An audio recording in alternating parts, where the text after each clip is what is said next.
नमस्कार दोस्तों।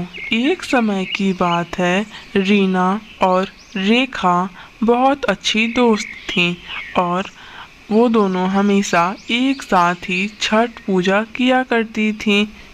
अरे रीना बहन, इस बार तुम छठ पूजा करने कहाँ जा रही हो? मैं तो इस बार अपनी माँ के घर ही जाऊंगी।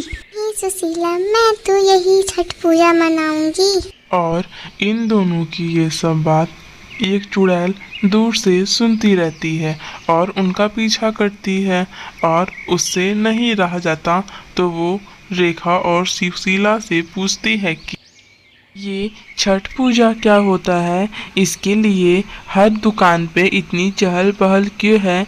तुम्हारा दिल मुझे साफ लगा, इसीलिए मैंने तुमसे पूछा। छठ पूजा छठी मैया को प्रसन्न करने के लिए और सूर्य देवता को प्रसन्न करने के लिए किया जाता है। इससे आपकी जो भी इच्छा होगी वो पूरा होगा, जैसे बेटे का सुख, बेटी का सुख और माँ बाप का। अरे क्या हुआ रेखा, आज तुम बहुत बुझी बुझी सी लग रही हो। जब से तुम आज नहर पर से आई हो, क्या कोई बात है क्या जो तुम मुझे बता नहीं सकी?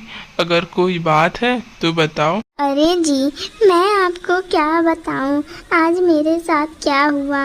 मुझे रास्ते में एक चुड़ैल मिली और वो मुझसे पूछ रही थी कि छठ पूजा क्यों मनाया जाता है। क्या बोल रही हो तुम? मैं चलता हूँ, ऐसे ही कुछ दिन बीत जाते हैं।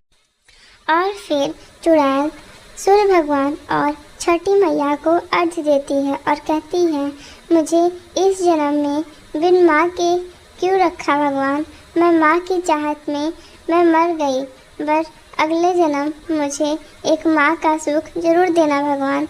यह कहते हुए तभी वहाँ पर, अरे तुम्हारी कहानी तो बहुत दुखद है। तुम्हारे साथ इतना बुरा हुआ था? तुम्हें किसने मारा था और क्यों मारा था? क्या तुम मुझे बता सकती हो? मैं तुम्हारी कोई मदद कर सकती। मैं माँ नहीं बन सकती थी, इसी वजह से मेरे सास ससुर ने मुझे जिंदा जला दिया और बस दहेज ही मांगते रह गए। इसी वजह से मैं एक आत्मा बन गई हूँ, पर छठी मैया के आशीर्वाद से मैं अगले जन्म फिर इंसान बनूंगी और मुझे ज़रूर एक पुत्र की प्राप्ति होगी।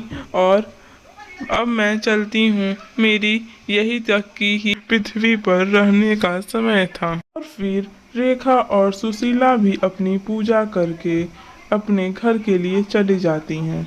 सो दोस्तों, थैंक्स फॉर वॉचिंग। वीडियो अच्छी लगी हो तो लाइक से सब्सक्राइब करना बिल्कुल ना भूलें। बाय बाय दोस्तों।